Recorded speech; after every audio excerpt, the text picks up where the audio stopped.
Assalamualaikum warahmatullahi wabarakatuh. Salam sehat untuk kita semua. Semoga kita semua selalu mendapat lindungan Allah Subhanahu wa taala ya. Diberikan nikmat sehat walafiat serta dimudahkan segala urusannya. Amin ya robbal alamin. Kesempatan kali ini Mimin akan membagikan satu cerita misteri. Seperti apa ceritanya? Mari kita mulai.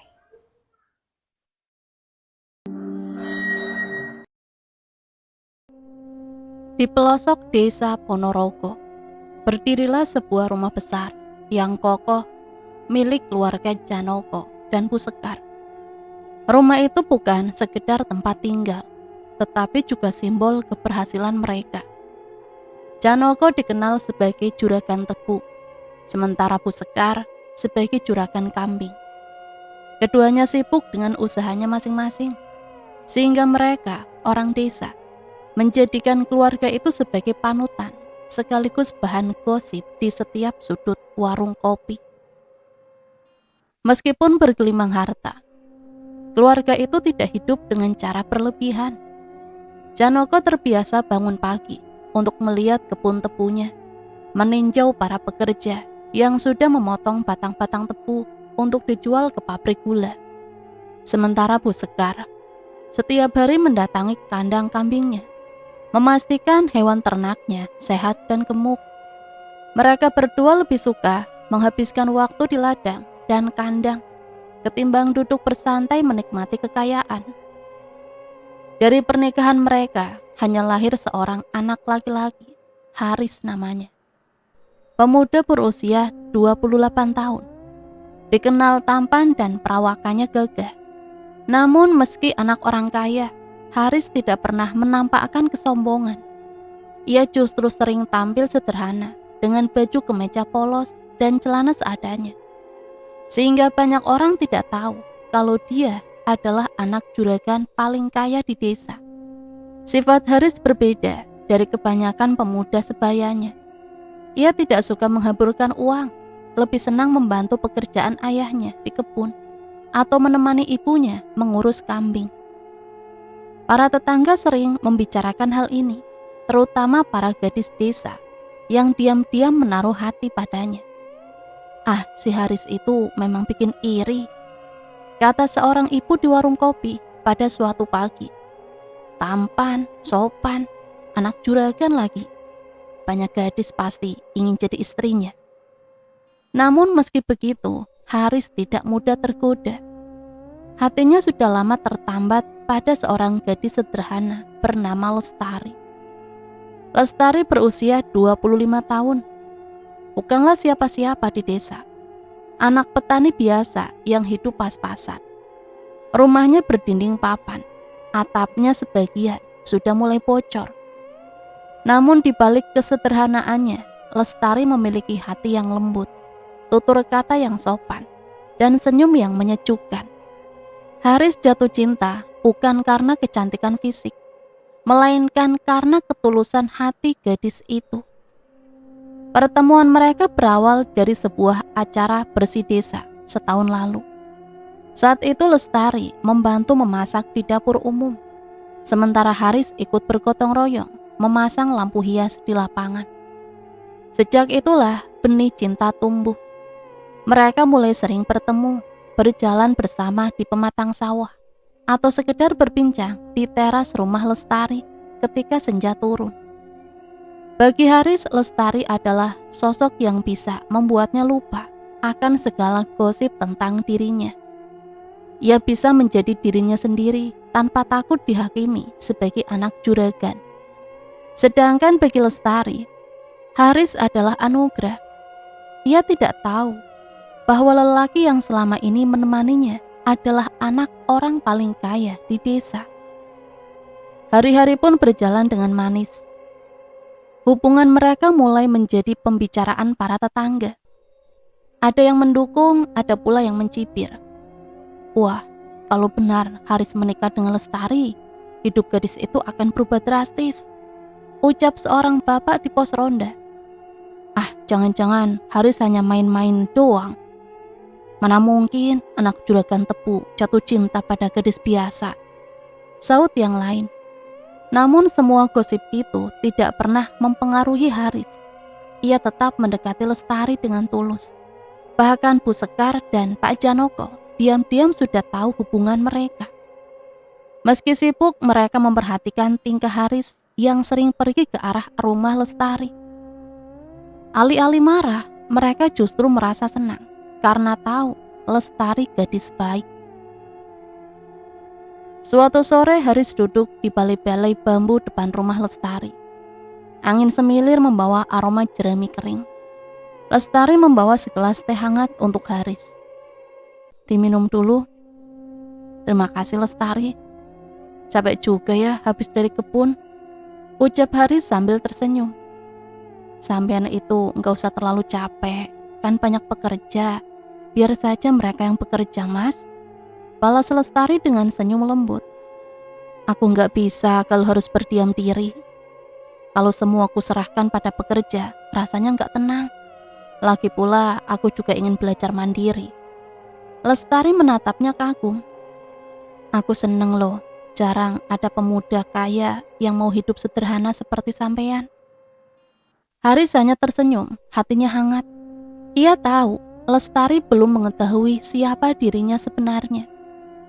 Tetapi ia juga membiarkan begitu.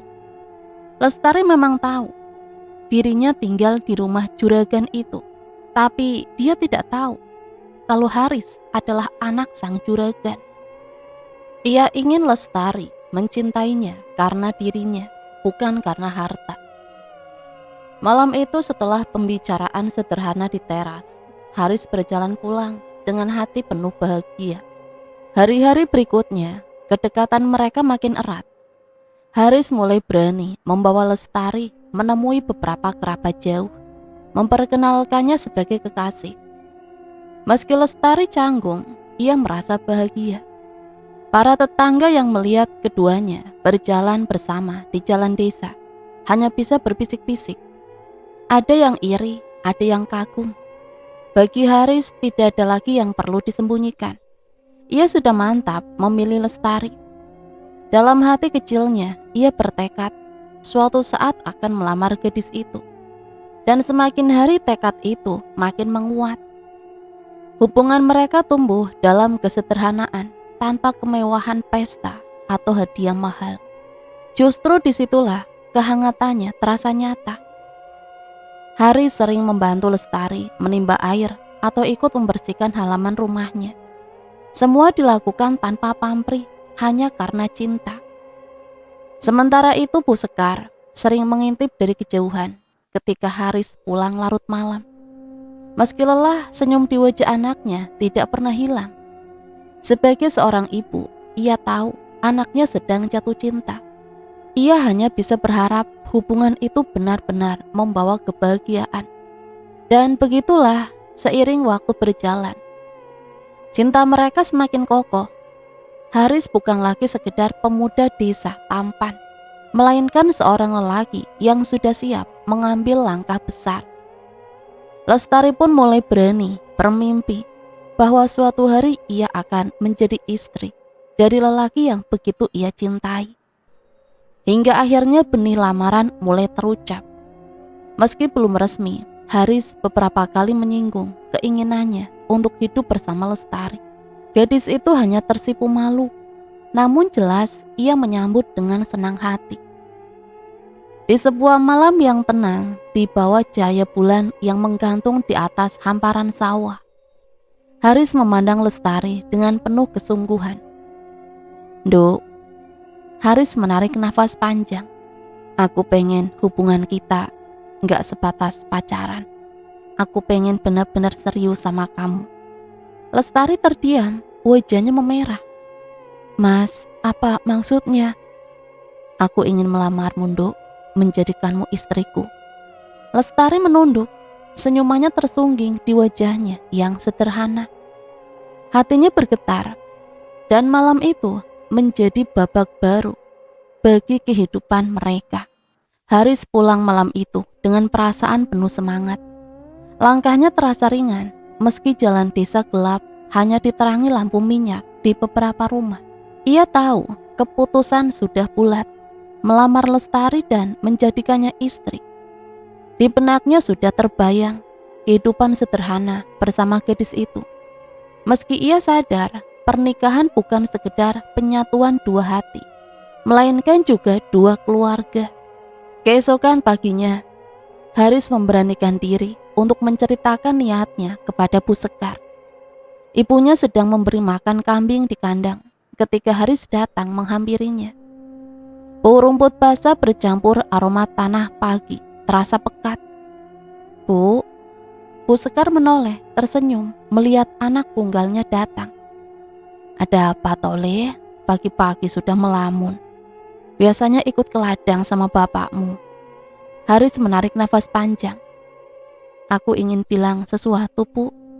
Aku serius ingin melamar Lestari. Tangan Bu Sekar yang sedang menggenggam rumput berhenti. Tatapannya terkejut, namun dalam sekejap senyumannya mengembang. Alhamdulillah, akhirnya anakku punya niat serius.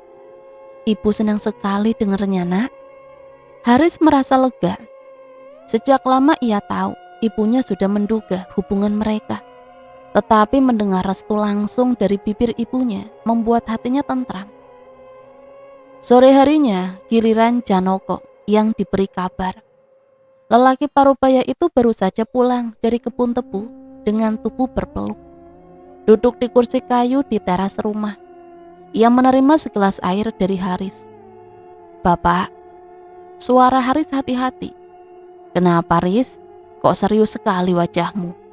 Aku mau melamar Lestari, Pak. Aku yakin dia perempuan yang tepat. Janoko menghela nafas panjang, lalu menepuk bahu anaknya. Kalau itu sudah keputusanmu, Bapak mendukung. Yang penting kamu siap jadi kepala rumah tangga. Menikah itu bukan main-main, Riz. Aku sudah siap, Pak. Aku ingin jalani hidup sederhana bersama dia. Janoko tersenyum puas. Ia memang jarang berbicara panjang, tetapi kalimat singkatnya cukup menunjukkan dukungan penuh. Maka beberapa hari kemudian, keluarga Janoko dan Bu Sekar pun berangkat ke rumah Lestari untuk melaksanakan lamaran. Meski kaya raya, keduanya sepakat tidak membawa kemewahan berlebihan. Mereka hanya membawa beberapa hantaran sederhana, kue, buah, dan selembar kain batik. Rumah papan Lestari sore itu ramai. Tetangga sekitar ikut berkumpul, penasaran dengan kabar yang sudah tersebar. Ayah dan ibu Lestari yang hidup sederhana sebagai petani menyambut rombongan itu dengan wajah bahagia sekaligus terharu. Mereka tidak menyangka putrinya akan dilamar oleh pemuda yang begitu baik. Meski belum tahu benar siapa Haris sebenarnya. Di ruang tamu yang sederhana, tikar digelar. Bu Sekar membawa pembicaraan dengan suara tenang. Pak, kedatangan kami ke sini ingin melamar anak panjenengan, Lestari, untuk anak kami Haris. Wajah kedua orang tua Lestari seketika memerah, menahan haru. Sang ibu menunduk, matanya berkaca-kaca, sementara sang ayah mengangguk pelan. Sedangkan Lestari, ia kaget. Ternyata Haris, anak dari Juragan Sekar dan Pak Janoko. Kalau memang itu sudah niat baik, kami tidak bisa menolak. Lestari memang sudah lama dekat dengan Haris, dan kami melihat anak sampean ini pemuda baik. Haris dan Lestari duduk bersebelahan, malu-malu. Namun di hati mereka, kegembiraan membuncah. Semua terasa seperti mimpi. Hari itu lamaran pun resmi diterima. Tetangga yang hadir ikut mengucapkan selamat. Sementara beberapa ibu-ibu berbisik dengan mata berbinar. Gosip yang selama ini beredar akhirnya terbukti. Sejak hari itu persiapan pernikahan mulai dibicarakan. Meski keluarga Haris kaya, mereka sepakat mengadakan pernikahan sederhana sesuai adat desa. Tidak ada pesta mewah, tidak ada undangan ribuan orang. Cukup kenduri, tenda di halaman, dan doa restu dari warga sekitar. Namun meski sederhana, aura kebahagiaan menyelimuti. Bu Sekar sering terlihat sibuk menyiapkan kebutuhan dapur. Sementara Pak Janoko beberapa kali sibuk menyiapkan kebutuhan dapur. Sementara Pak Janoko beberapa kali mengundang tetangga untuk membantu merancang persiapan. Hari sendiri lebih sering menemani Lestari, memastikan gadis itu tidak kewalahan dengan persiapan. Mereka berdua kerap duduk di pematang sawah, membicarakan masa depan dengan mata berbinar. Mas, aku masih gak percaya semua ini nyata loh mas. Apa yang gak percaya, Nduk? Kita memang ditakdirkan bersama. Tapi aku ini cuma anak petani miskin, sementara panjenengan, aku takut gak pantas. Haris menggenggam tangannya erat. Jangan pernah bicara begitu lagi. Aku memilihmu bukan karena harta. Aku ingin hidup denganmu, sederhana pun tak apa. Lestari menunduk, air matanya menetes. Haris menghapusnya. Dengan momen itu semakin mengikat hati mereka. Hari berganti hari, gosip desa semakin ramai. Ada yang sinis mengatakan Lestari hanya beruntung. Ada pula yang iri karena gadis biasa bisa dipinang anak juragan. Namun semua cibiran itu tidak menggoyahkan niat mereka. Biarkan saja orang ngomong apa, Nduk, kata Haris suatu malam. Yang penting kita saling percaya. Aku percaya mas, asal panjenengan tetap di sampingku. Senyum Haris menegaskan janjinya. Ia bertekad tidak akan meninggalkan Lestari apapun yang terjadi. Seminggu menjelang pernikahan, suasana desa berubah penuh semarak. Warga bergotong royong mendirikan tenda di halaman rumah Lestari. Para ibu menyiapkan bahan makanan, sementara pemuda menata kursi. Setiap sudut desa dipenuhi canda tawa, seolah seluruh warga ikut merayakan kebahagiaan mereka. Bagi Haris, ini adalah minggu paling indah dalam hidupnya. Ia sering tertegun menatap wajah Lestari. Sulit dipercaya bahwa sebentar lagi gadis itu akan resmi menjadi istrinya. Dan di hati kecilnya ia berjanji akan menjaga kebahagiaan itu seumur hidup. Namun takdir kadang memilih cara sendiri untuk menguji kebahagiaan mereka. Suatu sore beberapa hari sebelum hari pernikahan tiba, Haris pergi ke pasar desa untuk membeli beberapa perlengkapan yang diminta ibunya. Pasar sore itu ramai. Suara pedagang sayur bersautan dengan penjual ikan, bercampur aroma rempah dan keringat. Haris berjalan santai dengan keranjang di tangan. Sesekali menyapa para pedagang yang sudah akrab dengannya. Di tengah keramaian itulah, langkah Haris terhenti. Seorang gadis tiba-tiba menabraknya dari samping. Tubuh kecilnya terhuyung, hampir jatuh. Jika saja Haris tidak sigap menangkapnya. Hati-hati mbak, ucap Haris sopan. Gadis itu menunduk. Wajahnya setengah tertutup selendang lusuh. Namun saat ia menoleh, Haris bisa melihat jelas wajahnya. Wajah itu berbeda. Kulitnya dipenuhi bercak-bercak kasar menyerupai kutil. Bukan hanya di wajah, tapi juga di leher dan di bagian lengannya. Tatapannya canggung, seperti terbiasa menghindari sorot mata orang lain. Haris tidak menampakkan ekspresi terkejut. Meski dalam hati ada rasa iba. Ia tersenyum tipis dan melanjutkan langkah. Namun bagi gadis itu, momen singkat tersebut meninggalkan jejak mendalam. Namanya Menik, anak tunggal seorang dukun tua di desa, Mbah Cipto. Sejak kecil Menik sudah terbiasa hidup dalam cibiran. Wajahnya yang penuh kelainan kulit membuatnya dijauhi teman-teman sebayanya. Tidak ada lelaki yang berani mendekatinya, bahkan sekedar berbicara pun jarang. Ia tumbuh dengan rasa rendah diri yang besar, sering bersembunyi di balik bayang-bayang ayahnya. Namun sore itu ia berbeda. Untuk pertama kalinya, ada seorang pemuda tampan yang menolongnya dengan sikap sopan, tanpa rasa jijik di wajahnya. Hanya sebuah senyum tipis dari Haris. Tapi bagi Menik, senyum itu terasa bagai cahaya yang menembus kegelapan hidupnya. Sejak hari itu Menik diam-diam mulai memperhatikan Haris.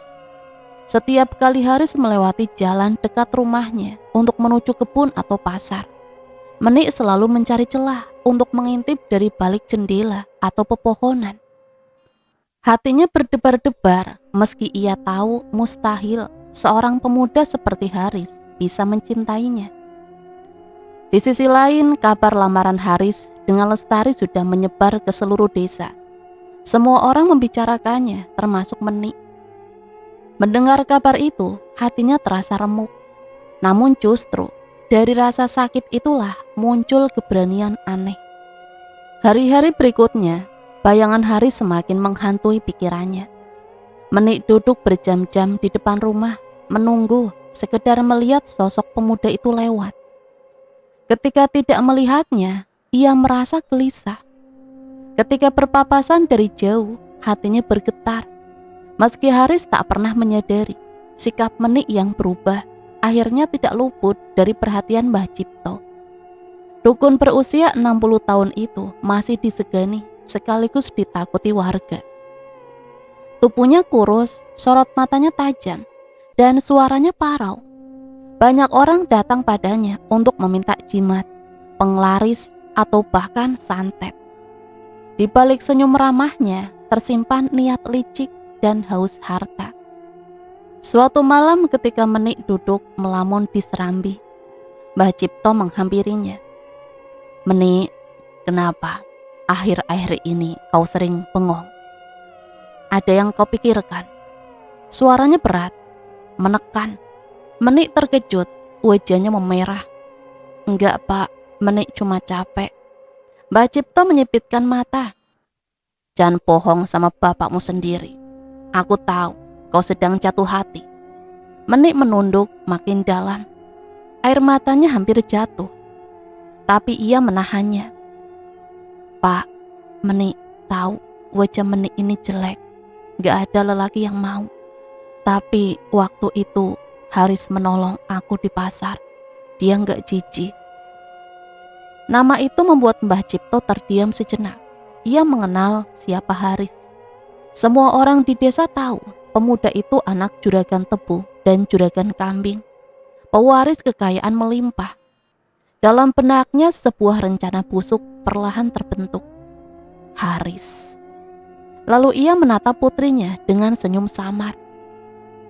"Kalau kau benar-benar menginginkan dia, ada cara supaya dia jatuh cinta padamu." Menik terbelalak. "Apa mungkin, Pak, Haris itu sudah punya tunangan? Sebentar lagi menikah." Mbah Cipto tertawa pendek, suaranya serak. "Perempuan bodoh, justru itu kesempatan. Kalau Haris jadi milikmu, otomatis harta orang tuanya juga jadi milik kita." Menik bergidik, ia tidak terlalu paham maksud ayahnya. Namun hatinya yang sudah buta oleh cinta membuatnya mendengarkan. Malam itu Mbah Cipto menjelaskan perlahan. Ia berbicara tentang ilmu pelet, tentang cara membuat orang jatuh cinta dengan paksa. Semua itu membutuhkan syarat, salah satunya benda pribadi dari orang yang dituju. Rambut adalah media paling kuat. Kau hanya perlu mencari cara mendapatkan sehelai rambut Haris, kata Mbah Cipto dengan tatapan menusuk. Sisanya biar bapak yang urus. Menik terdiam, hatinya bergejolak. Ada rasa takut, ada juga rasa harap.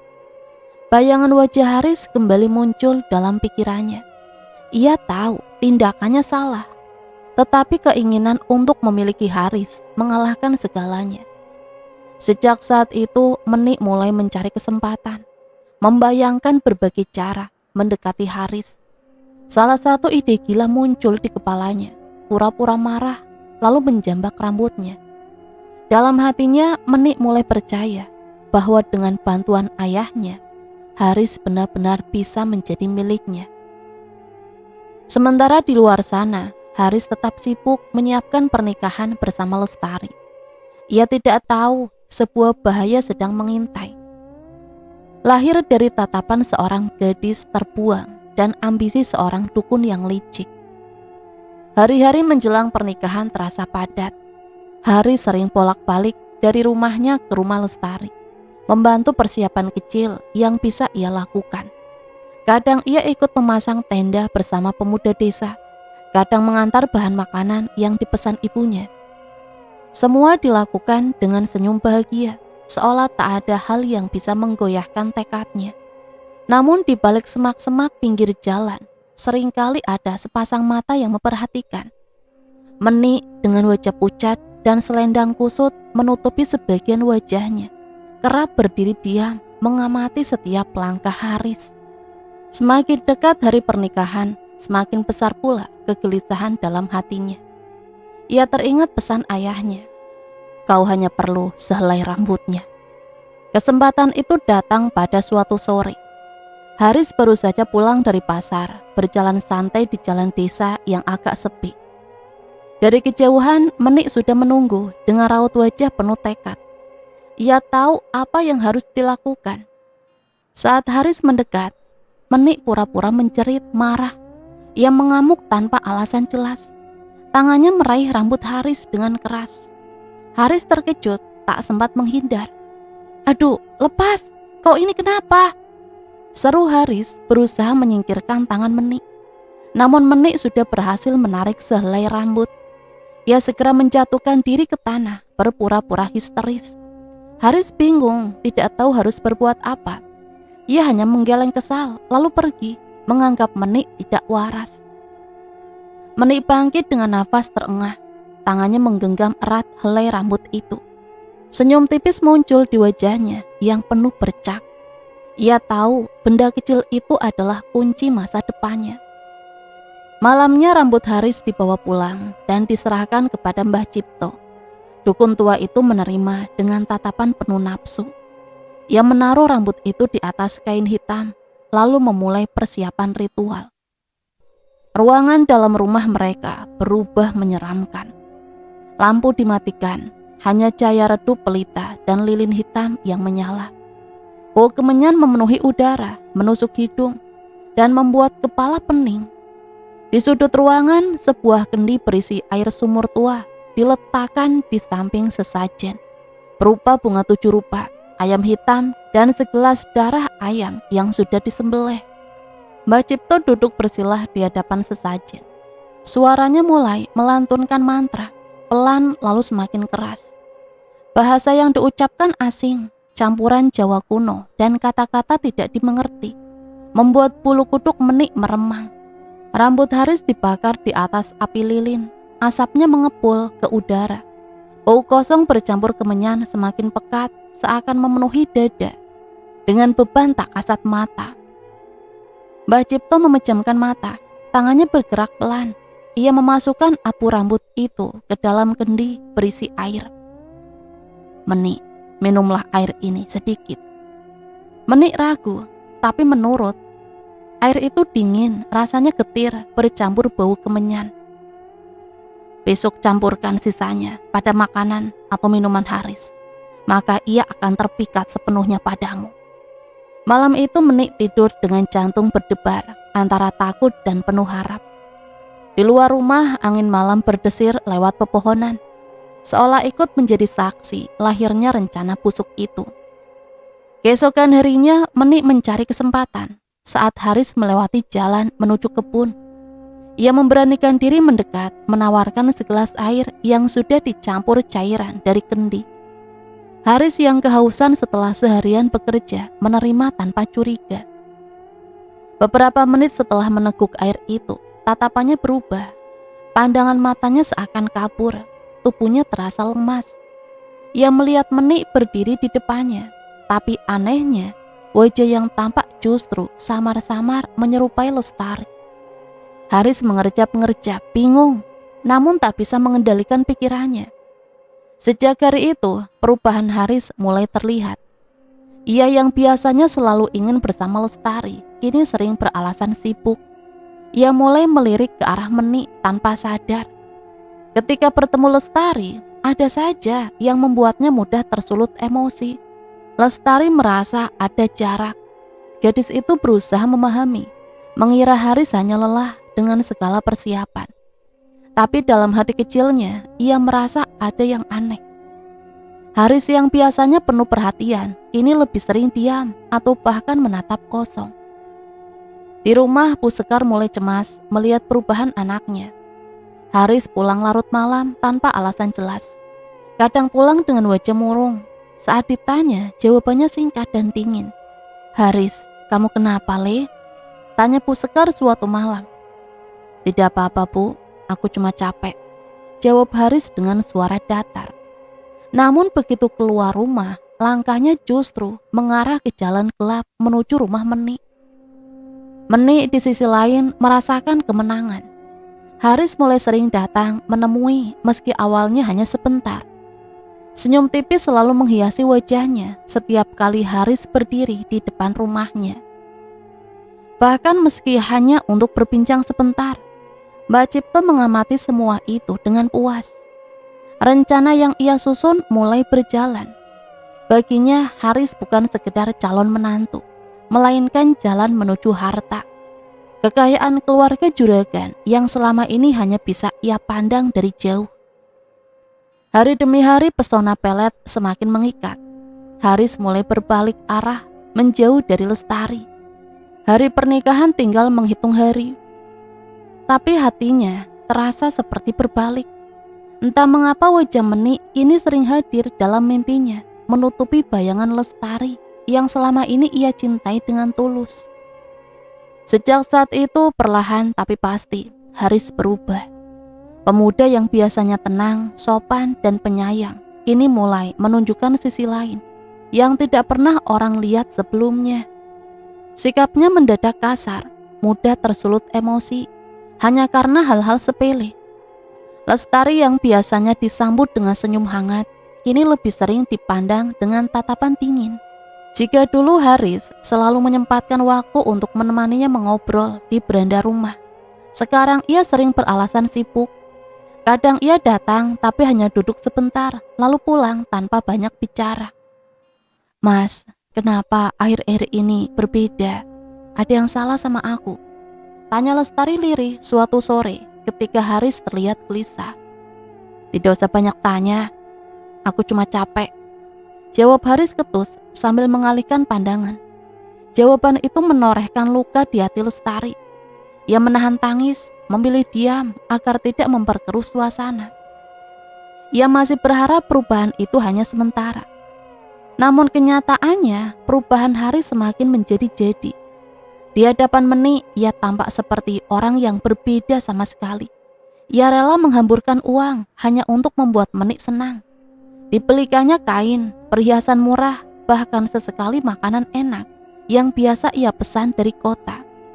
"Terima kasih, Mas," bisik Menik dengan senyum samar. Hatinya berbunga-bunga meski matanya tetap menyimpan rasa rendah diri. Haris hanya menatapnya dengan pandangan yang lembut, pandangan yang dulu selalu menjadi milik Lestari. Kabar perubahan Haris cepat menyebar ke seluruh desa. Gosip mulai beredar dari mulut ke mulut bahwa Haris lebih sering terlihat bersama Menik daripada tunangannya sendiri. Beberapa tetangga bahkan sempat melihat Haris mengantar Menik berbelanja ke pasar. Sesuatu yang dianggap aib besar bagi seorang pemuda yang sudah hampir menikah. Bu Sekar, ibunya, menjadi orang yang paling terpukul. Malam-malamnya kini dipenuhi tangisan.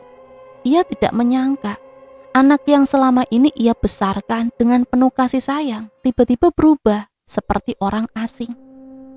"Haris, Le, apa yang terjadi denganmu? Kau tega begini pada Lestari, pada keluarganya?" ucap Bu Sekar dengan mata sembab memandang Haris yang hanya berdiri dengan wajah dingin. Namun bukannya menyesal, Haris justru berani membantah ibunya. "Bu, jangan ikut campur urusanku. Aku tahu apa yang aku lakukan. Lestari bukan segalanya untukku." Suaranya meninggi, membuat Bu Sekar terisak semakin keras. Janoko, ayah Haris, mencoba menengahi dengan nada tegas. "Haris, sadar, Le. Kau ini sudah keterlaluan. Ingat lamaranmu. Ingat keluarga Lestari. Jangan bikin malu kita sekeluarga." Namun Haris hanya mendengus lalu berjalan pergi tanpa menoleh sedikit pun. Puncaknya Haris membatalkan pernikahan yang sudah dipersiapkan. Keputusan itu membuat keluarga Lestari terhenyak. Suasana bahagia yang sudah mereka rajut mendadak runtuh. Runtuh seketika. Lestari menangis berhari-hari, menutup diri di kamar, tidak sanggup menerima kenyataan bahwa lelaki yang ia cintai berubah hati begitu cepat. Orang-orang desa pun mulai membicarakan hal itu lebih ramai. Sebagian mencibir Lestari, menganggapnya tidak mampu menjaga hati tunangannya. Sebagian lagi menyalahkan Haris, mengatakan ia sudah lupa diri hanya karena tergoda wajah Meni. Meski gadis itu dikenal banyak orang sebagai sosok yang aneh dan dijauhi, namun Haris seakan tidak peduli. Baginya hanya Meni yang berarti semua kasih sayang, perhatian, dan bahkan harta ia alirkan untuk gadis itu. Suatu malam ketika semua orang di rumah sudah tidur, Haris masuk ke kamar orang tuanya secara diam-diam. Tersimpan beberapa sertifikat tanah keluarga hasil jeripayah Janoko sebagai juragan tebu. Haris membuka lemari itu dengan hati-hati, lalu meraih salah satu sertifikat. Tanpa pikir panjang, kertas itu terasa berat di tangannya, seolah menyimpan beban besar. Tapi pikirannya sudah gelap. Ia yakin sertifikat itu bisa digadaikan dan uangnya akan digunakan untuk memenuhi semua keinginan Meni. Dengan langkah cepat ia keluar rumah tanpa menoleh, meninggalkan ibunya yang terlelap dengan wajah penuh bekas air mata dan ayahnya yang tidur dengan nafas berat karena beban pikiran. Haris tidak sadar tindakannya malam itu menjadi awal dari kehancuran besar.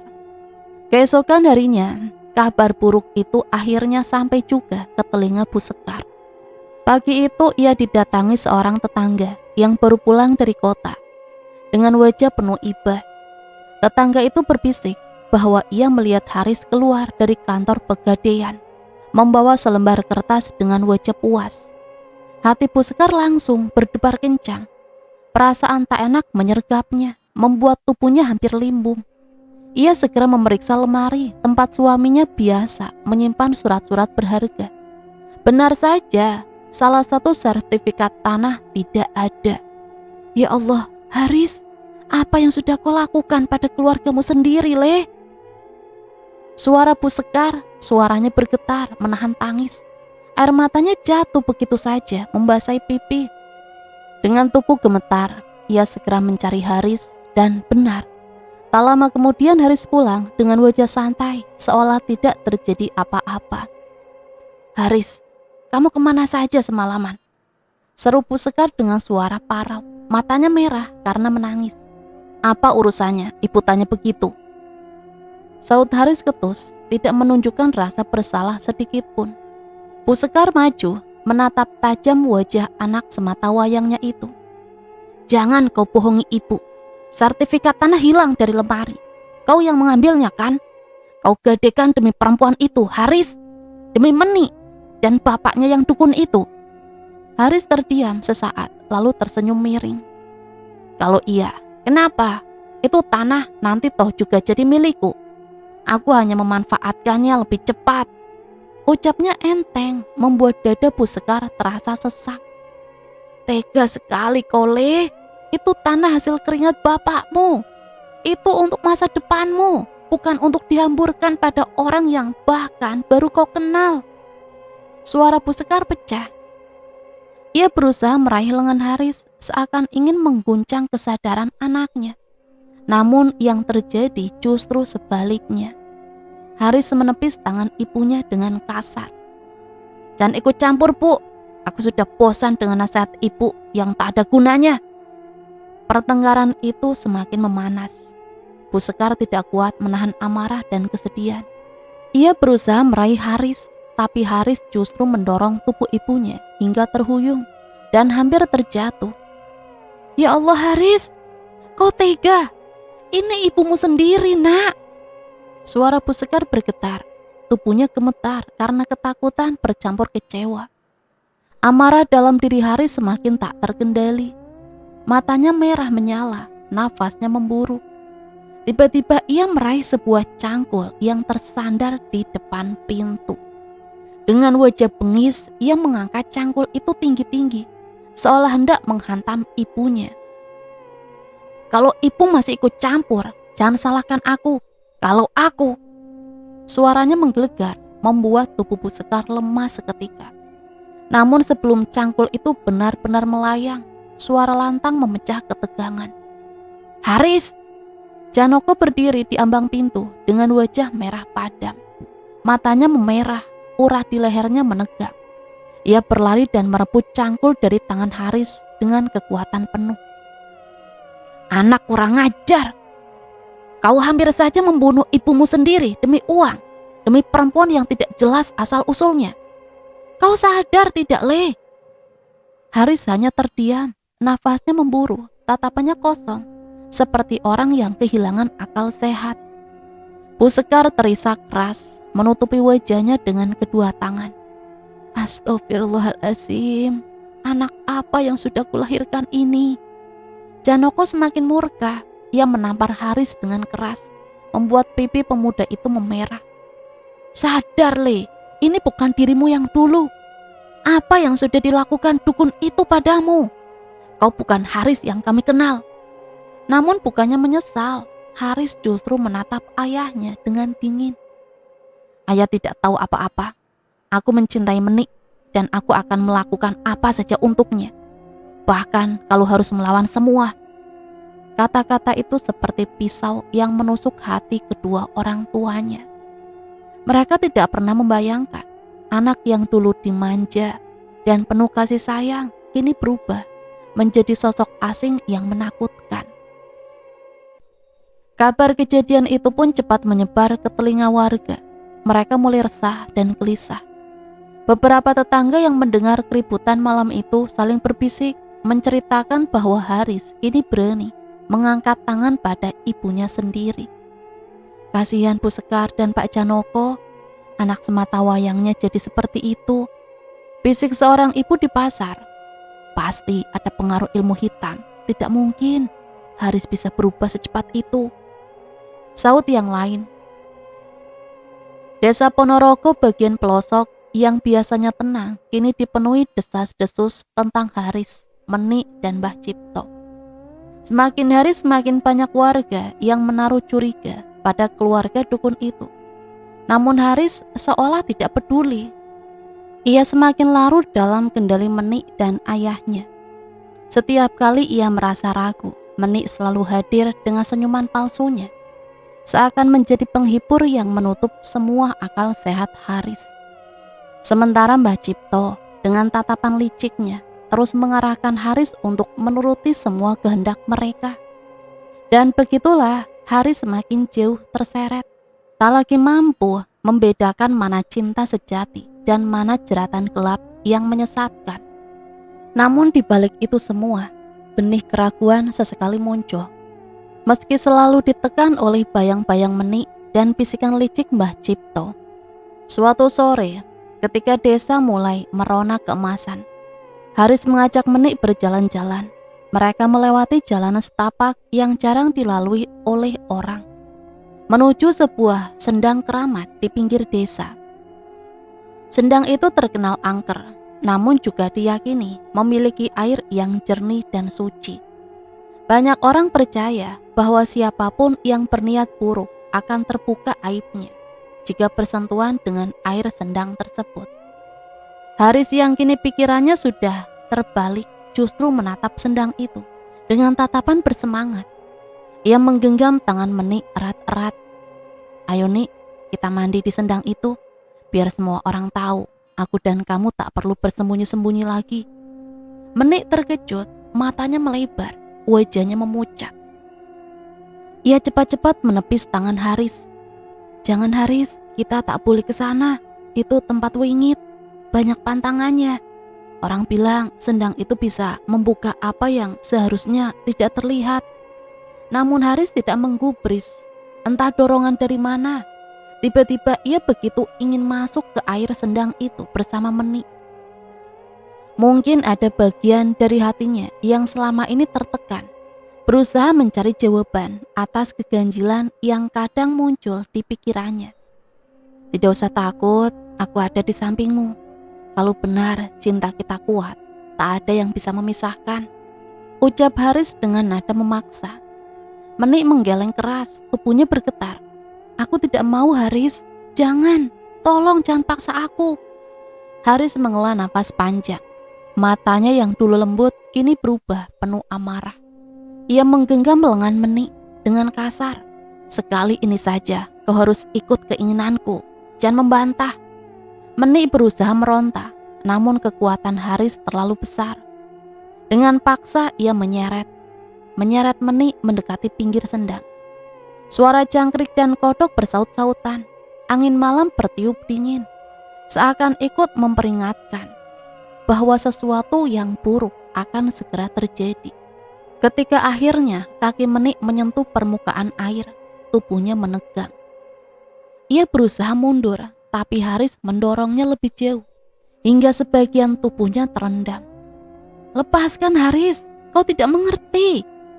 Jangan biarkan air ini menyentuhku terlalu lama. Menik berteriak, suaranya penuh kepanikan. Namun Haris tidak peduli, ia justru ikut melangkah ke dalam air, menatap wajah Menik dengan penuh gairah. Tetapi seketika itu juga, sesuatu yang aneh mulai terjadi. Air sendang yang bening tiba-tiba memantulkan bayangan berbeda. Haris terbelalak, matanya membesar ketika melihat wajah Menik berubah perlahan. Kulit yang selama ini ia lihat putih berseri-seri mendadak berganti dengan wajah penuh bercak dan luka-luka. Rambut yang ia anggap hitam terurai indah kini tampak kusut dan berbau apek. Mata Menik yang biasanya terlihat teduh kini memancarkan sorot kelam yang menakutkan. Haris tersentak mundur, tubuhnya gemetar. Ia memandangi Menik lekat-lekat, tak percaya dengan apa yang baru saja dilihatnya. Ya Allah, siapa kau sebenarnya? Kenapa wajahmu begini? Menik panik. Ia berusaha menutupi wajahnya dengan kedua tangan, berteriak histeris. Jangan lihat aku, jangan pandang aku dengan cara itu. Kau tidak mengerti Haris. Kau sudah melanggar pantangan. Namun air sendang semakin memperjelas segalanya. Haris kini benar-benar yakin bahwa selama ini ia telah ditipu. Sebab yang ia lihat bukanlah wajah Menik, melainkan wajah Lestari, cinta sejatinya yang selama ini seolah-olah menyapanya lewat sorot mata Menik. Wajah Lestari yang penuh kelembutan kini muncul sekilas di permukaan air, lalu memudar seakan berkata, "Aku yang seharusnya bersamamu, bukan dia." Haris terisak, dadanya sesak. Semua kepingan aneh yang selama ini ia abaikan kini bersatu. Kenapa ia selalu merasa Menik begitu mirip dengan Lestari? Kenapa cintanya begitu menggebu tanpa alasan? Semua itu bukan cinta murni, melainkan tipu daya pelet kotor yang dibuat Mbah Cipto dengan memanfaatkan rambutnya sendiri. Dengan suara bergetar, Haris berbisik, "Astagfirullahaladzim, selama ini aku diperdaya." Air matanya jatuh bercampur dengan air sendang. Tangannya yang masih menggenggam lengan Menik kini terlepas begitu saja. Ia mundur beberapa langkah, tubuhnya masih gemetar hebat. Sementara itu Menik meraung seperti orang kesurupan. Ia berlari keluar dari sendang, wajahnya yang rusak terlihat jelas tanpa bisa ditutupi lagi. Nafasnya terengah, sorot matanya liar, penuh kebencian sekaligus ketakutan. Haris hanya bisa berdiri terpaku, hatinya berperang hebat antara marah, sedih, dan penyesalan. Bagaimana mungkin ia tega melukai Lestari, mengecewakan kedua orang tuanya hanya demi cinta palsu yang lahir dari ilmu hitam. Sore di sendang itu menjadi titik balik hidup Haris. Tatapannya masih kosong ketika meninggalkan Menik yang meraung seperti orang gila. Air mata terus mengalir tanpa bisa ditahan. Setiap langkahnya terasa berat, seolah bumi enggan menopang tubuh yang baru saja tersadar dari jeratan kegelapan. Hatinya digelayuti rasa bersalah yang begitu dalam. Bukan hanya karena ia telah mengecewakan Lestari, melainkan juga karena telah menyakiti kedua orang tuanya. Sesampainya di rumah, malam sudah jatuh. Rumah besar milik keluarga Janoko itu tampak sepi. Hanya lampu minyak di serambi yang redup menyala. Haris berdiri lama di depan pintu, ragu apakah masih pantas baginya mengetuk. Namun akhirnya dengan sisa keberanian, ia mendorong pintu kayu itu pelan. Di ruang tengah tampak Bu Sekar duduk termenung dengan mata sembab. Janoko bersandar di kursi panjang, wajahnya keras dan penuh amarah yang tertahan.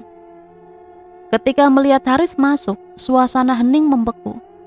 Haris jatuh berlutut di lantai, suaranya bergetar.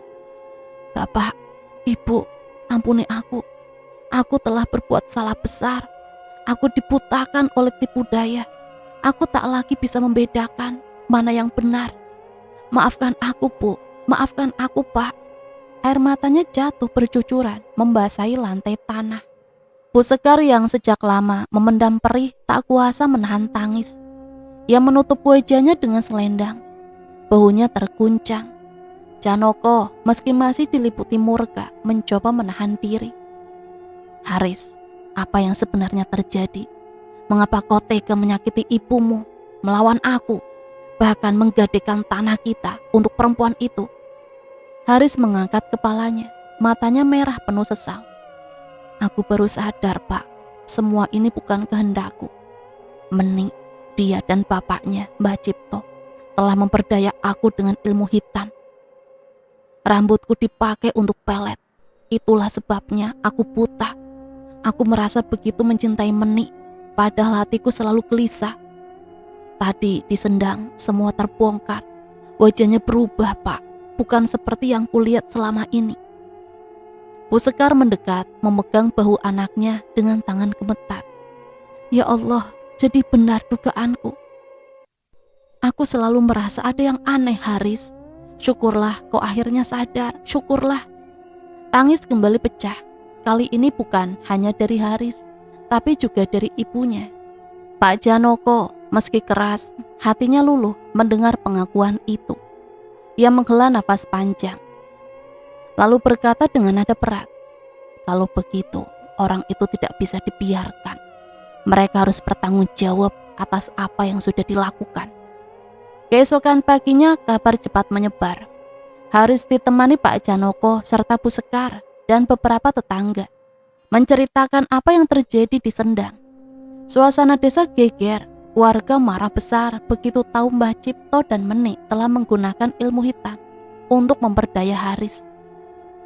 Bahkan sampai membuatnya menggadaikan tanah dan hampir membunuh ibunya sendiri. Sejumlah warga berkumpul di balai desa. Mereka membawa obor, sebagian membawa pentungan. Wajah mereka muram, penuh amarah. Lurah desa yang tua dan bijak, Pak Karto, mencoba menenangkan. Namun akhirnya keputusan bulat diambil. Mbah Cipto dan Meni harus diarak dan diusir dari desa sore itu juga. Warga beramai-ramai mendatangi gubuk Mbah Cipto di pinggir sawah. Gubuk reot itu dikepung, suara teriakannya menggema. "Keluar kalian, dasar tukang santet, perusak rumah tangga orang. Kalian tidak pantas tinggal di desa ini." Mbah Cipto muncul dengan wajah kusut, matanya merah menyala penuh kebencian. Meni bersembunyi di balik tubuh ayahnya. Wajah rusaknya kini tak bisa ditutupi lagi, namun warga sudah tidak peduli. Mereka menyeret keduanya keluar, tak mempedulikan teriakan dan tangisan Meni. Haris berdiri di antara kerumunan, wajahnya tegak. Hatinya campur aduk antara marah, iba, dan penyesalan. Ia melihat Meni menatapnya dengan mata penuh luka, namun juga dendam. "Haris, kau mengkhianatiku," jerit Meni, suaranya parau. Haris menunduk, tak sanggup membalas tatapan itu. Ia tahu apa yang ia rasakan pada Meni hanyalah ilusi. Hatinya tetap milik Lestari, gadis yang tulus mencintainya tanpa syarat. Dengan teriakan lantang, Pak Karto memberi aba-aba. "Usir mereka. Jangan biarkan penyakit hati dan ilmu hitam ini meracuni desa kita. Warga mengarak Mbah Cipto dan Meni melewati jalan desa. Teriakan, cacian maki menggema. Sebagian warga melempari batu kecil ke arah mereka, hingga akhirnya keduanya diusir keluar batas desa. Dibiarkan berjalan dalam kegelapan tanpa seorang pun yang peduli. Suasana perlahan mereda. Warga kembali ke rumah masing-masing dengan perasaan lega, meski masih meninggalkan jejak ketakutan. Malam itu di rumah, Haris kembali bersujud di hadapan orang tuanya. Bu, Pak, mulai malam ini aku berjanji tak akan lagi menyakiti kalian. Aku ingin memperbaiki semuanya. Aku ingin menebus dosa-dosaku. Bu Sekar mengelus kepala putranya dengan air mata menetes. Nah, jalanmu masih panjang. Kalau kau sungguh menyesal, kembalilah ke jalan yang benar. Ingat, hanya dengan doa dan taubat kita bisa selamat dari tipu daya setan. Janoko mengangguk. Dan jangan lupa Haris, kau punya hutang besar pada Lestari. Kalau kau masih mencintainya, buktikanlah dengan kesungguhanmu. Haris terdiam sejenak, lalu menatap langit malam yang bertabur bintang di luar jendela.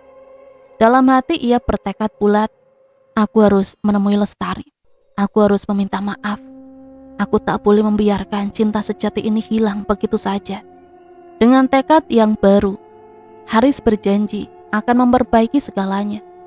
Meski jalan penebusannya mungkin panjang dan penuh rintangan, namun ia tahu langkah pertama yang harus ia ambil adalah menemui Lestari, gadis yang telah ia sakiti begitu dalam. Pagi itu matahari baru saja naik, sinarnya hangat menyapu desa yang mulai tenang. Setelah kegaduhan beberapa hari terakhir, Haris berjalan dengan langkah berat menuju rumah keluarga Lestari. Setiap detik terasa menyesakan. Bayangan wajah Lestari yang penuh luka terbayang di pelupuk mata. Ia bertanya-tanya, apakah Lestari masih bersedia menemuinya? Apakah pintu maaf masih terbuka? Sesampainya di halaman rumah Lestari, Haris berdiri terpaku. Rumah itu tampak ramai. Beberapa tetangga tengah membantu Bu Ratmi, ibunya Lestari yang sedang menjemur kain. Dari dalam rumah terdengar suara Lestari bercampur tawa adiknya. Suara itu yang dulu menenangkan, kini justru menorehkan rasa bersalah semakin dalam. Haris menarik nafas panjang, lalu mengetuk pintu. Pintu terbuka dan tampak Lestari berdiri. Wajahnya memucat ketika melihat Haris. Sekilas ada bayangan luka yang masih membekas di matanya. Suasana hening, hanya suara ayam jantan di kejauhan yang terdengar. Lestari. Suara Haris lirih, nyaris tak terdengar. Aku datang bukan untuk membela diri. Aku datang untuk memohon ampun darimu. Aku sadar aku sudah membuatmu terluka, membuat keluargamu kecewa. Tapi percayalah, semua ini bukan kehendakku. Aku diperdaya, aku dibutakan, dan hanya kau yang bisa membuatku kembali waras. Maafkan aku, Nduk. Lestari menunduk, dadanya bergetar menahan emosi. Air matanya jatuh tanpa bisa ditahan. Haris, kau tahu betapa hancurnya hatiku ketika kau membatalkan pernikahan itu. Aku hampir tak bisa menatap wajah orang-orang di desa. Aku malu, aku kecewa. Aku bahkan tak yakin bisa mempercayaimu lagi. Haris berlutut di hadapan Lestari, suaranya penuh ketulusan. Aku tak layak lagi berdiri di hadapanmu. Kalau kau tak bisa memaafkan, aku rela. Tapi izinkan aku menebus semua kesalahanku.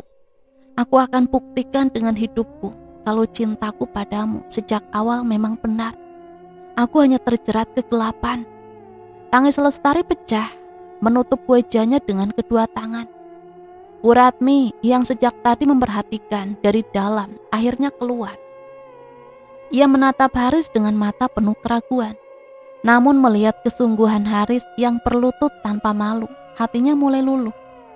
Haris, ibu tahu tatapan seorang anak yang menyesal, tapi keputusan bukan di tanganku.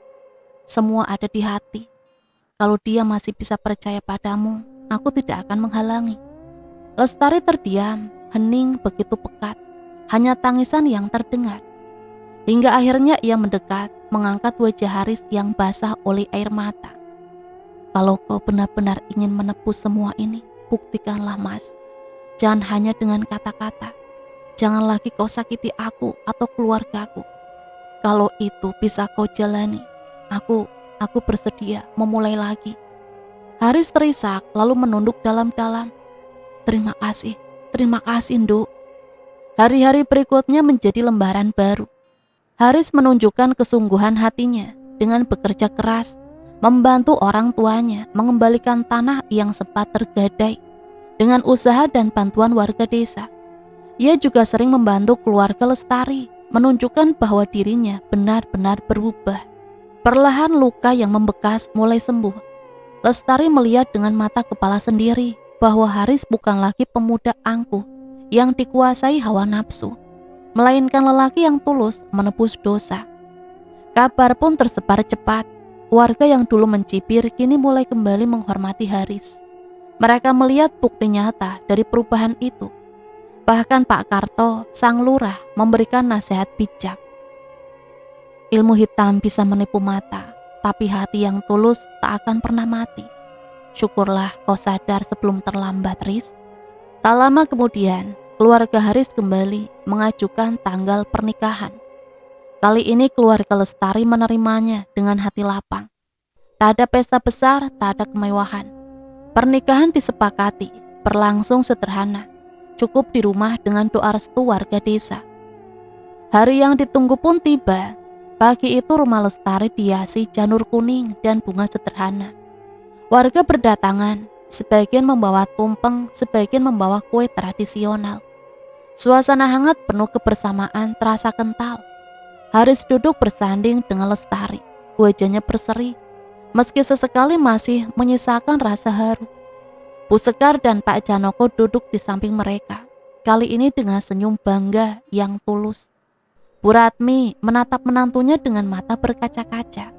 Hatinya lega melihat anaknya akhirnya dipersunting dengan layak. Ketika akad terucap, suasana menjadi hening. Hanya suara Haris yang tegas namun bergetar melafalkan janji suci pernikahan. Seketika air mata menetes dari banyak mata yang menyaksikan. Haris menggenggam tangan Lestari erat, seolah tak ingin lagi melepaskan untuk selama-lamanya. Usai akad, doa dipanjatkan, warga bersorak gembira. Beberapa ibu-ibu menaburkan beras kuning sebagai tanda restu. Suasana haru bercampur bahagia menyelimuti seluruh desa. Hari itu bukan hanya hari pernikahan Haris dan Lestari, melainkan juga simbol kemenangan. Kemenangan atas kegelapan yang hampir merenggut segalanya. Kemenangan cinta yang tulus yang sanggup mengalahkan tipu daya ilmu hitam. Seiring malam tiba, pesta sederhana pun digelar. Gamelan kecil digelar, anak-anak berlarian, para pemuda tertawa riang. Sementara orang tua bercengkrama dengan damai.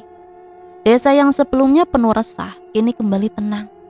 Seolah luka yang sempat mengoyak sudah terkubur dalam-dalam bersama kepergian Mbah Cipto dan Meni. Dan desa kembali bernafas dengan damai, jauh dari bayang-bayang kelam. Haris dan Lestari kini resmi menjadi suami istri.